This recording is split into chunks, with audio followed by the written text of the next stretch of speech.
Bonjour, alors dans ce document, on va parler des diagrammes de séquence et plus particulièrement en mettant un accent sur les diagrammes de séquence système.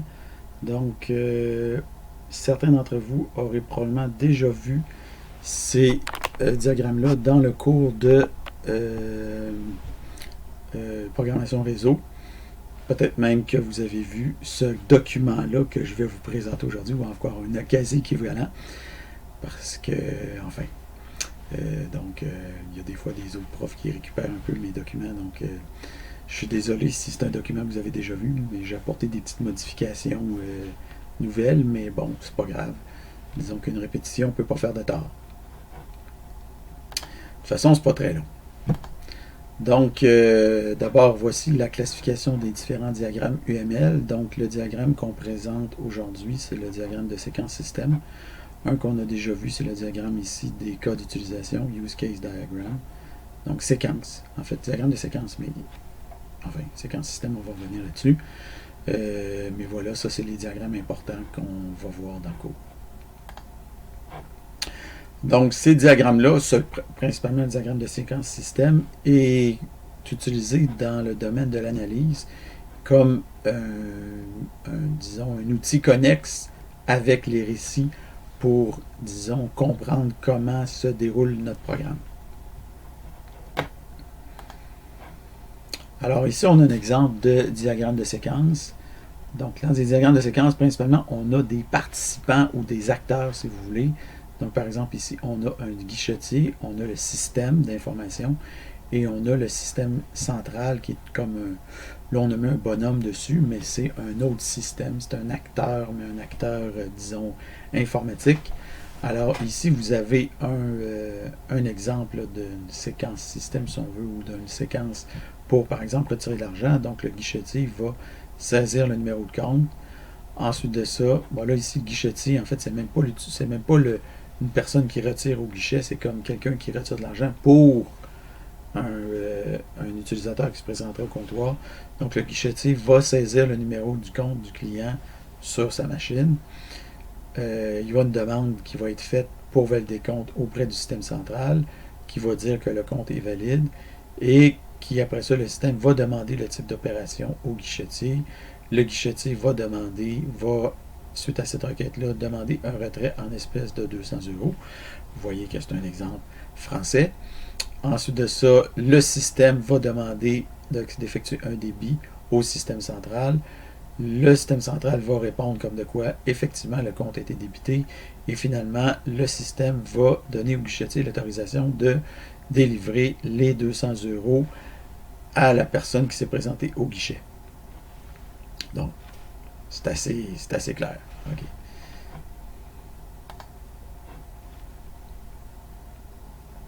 Donc, il y a deux niveaux d'utilisation par rapport au diagramme système. On peut l'utiliser au niveau de l'analyse, donc au niveau système. Donc, ça permet de représenter les interactions entre les acteurs et le système, d'où son nom de diagramme de séquence système. On peut l'utiliser aussi au niveau de la conception, du design. Ça permet d'écrire des échanges entre des objets du système ou entre les détails architecturaux de l'application. Les interactions sont alors des appels de méthode ou des messages sur des réseaux. Okay, donc, dans le cours de programmation réseau, vous l'avez utilisé au niveau conception ou design, alors que nous, dans le cours, dans un premier temps, on va s'en servir au niveau de l'analyse système.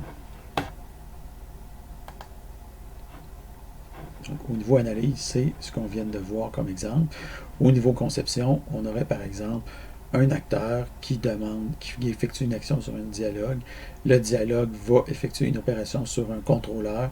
Le contrôleur va aller chercher, donc ici c'est le domaine, le genre interaction style MVC, donc modèle vue contrôleur. Donc le contrôleur va aller chercher des données dans l'entité, qui va retourner les données. Après ça, il va pouvoir modifier des données, etc., etc. OK? Donc, domaine conception, domaine analyse. Donc, le diagramme de séquence sert à présenter des scénarios typiques d'utilisation du système. Donc, on ne s'enferme généralement pas dans les détails concernant la gestion des erreurs. Donc, on s'intéresse au fonctionnement normal du système. Donc, les éléments d'un diagramme de séquence, ben, on a des entités on a des séquences, on a des acteurs, on a des entités ou des participants avec leur ligne de vie. On a des flèches qui représentent des messages entre les acteurs ou les entités. On a des messages de type synchrone, où est-ce que l'émetteur est bloqué en attendant un retour. On a des messages de type asynchrone, où l'émetteur continue son exécution sans attendre. Un message peut être réflexif, donc d'un acteur vers lui-même. Donc ici, on a la notation officielle pour les messages asynchrones versus les messages synchrones. Quand on a un message synchrone, en général, on attend une réponse, donc on a une réponse qui revient. Donc, des fois, dans les séquences système, on met moins d'accent sur le synchrone versus l'asynchrone. Donc, quand on a évidemment un diagramme au niveau conception, où est-ce qu'on a une interaction de réseau, le synchrone versus asynchrone est excessivement important. Dans le domaine d'une programmation, disons, diagramme de séquence système, c'est un peu moins important, ce genre de choses-là. Donc, on met moins l'accent sur ça. Donc ici, on a un exemple avec, par exemple, une horloge pour afficher l'heure. Donc, on aurait, par exemple, un utilisateur qui démarre l'horloge. Donc, ça va créer, par exemple, une horloge qui va afficher l'heure. Donc là, l'horloge peut s'envoyer à elle-même un message réflexif pour afficher continuellement l'heure. Et après un certain temps, on va fermer l'horloge. Donc, on va détruire l'acteur, en quelque sorte. Ou enfin, vous voyez un peu le... Mais bon, ça, c'est un peu... je sais pas pourquoi j'ai mis cet exemple-là, mais en fait, il était là. C'est que je l'ai conservé. Mais c'est plus ou moins pertinent dans le cadre. En tout cas, dans DevOps, vous allez voir un peu plus où on veut aller. Là. Donc, ça, c'est des exemples généraux de séquences système. Donc, un autre exemple ici, bon, on peut facultativement, bon, ici, c'est pour dire qu'on peut numéroter les messages si on veut. Donc, 1, 2, 3. En fait, dans PlantUML, ça se fait automatiquement. Donc, pourquoi pas le faire? Donc, ici, on a un exemple où on part d'un diagramme de code d'utilisation. Donc, l'idée, en fait, dans un diagramme de séquence système, c'est qu'on part d'un diagramme de code d'utilisation et qu'on génère ou on crée un diagramme de séquence système à partir de ça en mettant en action les différentes actions possibles sur le système. Donc, on voit ici que le porteur de carte peut retirer de l'argent, qu'un client de la banque peut retirer de l'argent, consulter son solde ou déposer de l'argent. Donc, par exemple, ici, le porteur de carte pourra introduire sa carte, le guichet va vérifier la carte, puis après ça, il va demander le NIP. Le porteur de carte va saisir son NIP, le guichet va vérifier le NIP, après ça, il va demander une autorisation avec le numéro de carte au réseau bancaire qui va vérifier l'autorisation, qui va retourner une attestation comme de quoi la personne est autorisée avec son crédit hebdomadaire, donc la quantité d'argent qu'elle peut sortir par semaine, parce qu'il y a une limite d'argent qu'on peut sortir par semaine.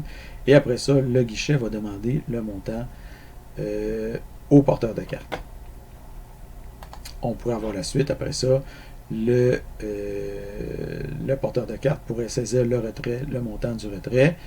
Le guichet pourrait valider le montant. Le montant du retrait pourrait être demandé après ça au réseau bancaire qui pourrait enregistrer le retrait, qui pourrait retourner comme de quoi c'est OK, et qui, le système finalement, retourne le reçu, le montant et la carte. Le guichet retourne ça à l'utilisateur. Donc, l'utilisateur va récupérer les choses. Le guichet peut vérifier et finalement, un OK est transmis à l'utilisateur. Bon, ça, c'est un cas qui détaille, ça, c'est un diagramme de séquence qui détaille le fonctionnement d'une action. L'action, ici, qui est détaillée, c'est retirer de l'argent. Mais on peut aussi, disons, détailler l'intégration de ces différentes choses-là, si on veut. Donc, les séquences système, c'est un peu à ce niveau-là qu'on se constitue. OK? Donc, certaines recommandations, placer l'acteur principal à gauche, placer le système à sa droite, placer les autres systèmes ou acteurs à droite du système principal, le nom des messages, numéroter au besoin les messages, utiliser un verbe, indiquer les données passées en les mettant en parenthèse. Donc, notation, il y a des possibilités supplémentaires. Par exemple, ici, on a, on pourrait nommer le diagramme ici comme ça. On peut avoir des lignes de vie, etc. On a des trucs d'instruction, des loops pour des boucles, des options pour des actions conditionnelles, des alternatives pour dire soit on fait ça, soit on fait ça, soit on fait ça, donc des if-else, et des refs pour en fait faire référence à un autre diagramme pour exécuter d'autres choses. Donc ici, on a un autre exemple, par exemple. Donc on a un client, on a un système de réservation, on a un restaurant, puis on a une banque. Donc le client, jusqu'à la fin des opérations, va ajouter des éléments à la commande. Okay. Une fois qu'il a fait ça, qu'il a ajouté tous ces éléments, il va confirmer la commande. Une fois que la commande est confirmée, la commande est envoyée au restaurant qui dit OK. Ensuite, l'information sur le paiement est rentrée. En fait, moi, probablement qu'il faudrait l'information sur le paiement. En tout cas, la personne confirme la commande. Peut-être que moi, j'aurais demandé l'information sur le paiement. En tout cas, peu importe. Mais il confirme la commande. Peut-être pour que le resto confirme qu'il peut effectivement faire le truc. En tout cas, je n'ai pas d'idée. Ici, il y a peut-être des questions à se poser sur comment s'assurer qu'il n'y ait pas de problème que la personne a fait une commande et qu'elle ne peut pas payer après, ou qu'elle paye avant puis que le resto ne peut pas rembourser, ne peut pas faire la commande. Donc, il y a un petit problème ici, il me semble, avec ce diagramme-là, mais bon, j'ai pas gagné ça sur Internet. Alors, ici, information sur le paiement, traiter le paiement, OK, confirmer, la commande. Alors, ici, on voit qu'il y a une confirmation. En fait, ici, il y a une confirmation de la commande. Puis ici, il a envoyé la commande, puis ici, il a confirmé la commande. Donc ici, il y a comme une confirmation du paiement, en fait, au restaurant pour dire que ça fonctionne. Et on envoie la confirmation, et la nourriture va finalement être livrée par le restaurant. Pas si pire, pas si pire. Donc, quel logiciel de dessin on prend pour effectuer des diagrammes de séquence? Donc, parce que ça peut devenir assez fastidieux de les faire soi-même. Donc, on peut utiliser un site spécialisé comme websequencediagrams.com. On peut carrément faire du plan UML en ligne sur plan de texte, ou on peut faire du plan UML carrément dans Visual Studio Code, ou Android Studio, ou en tout cas, ce que vous voulez.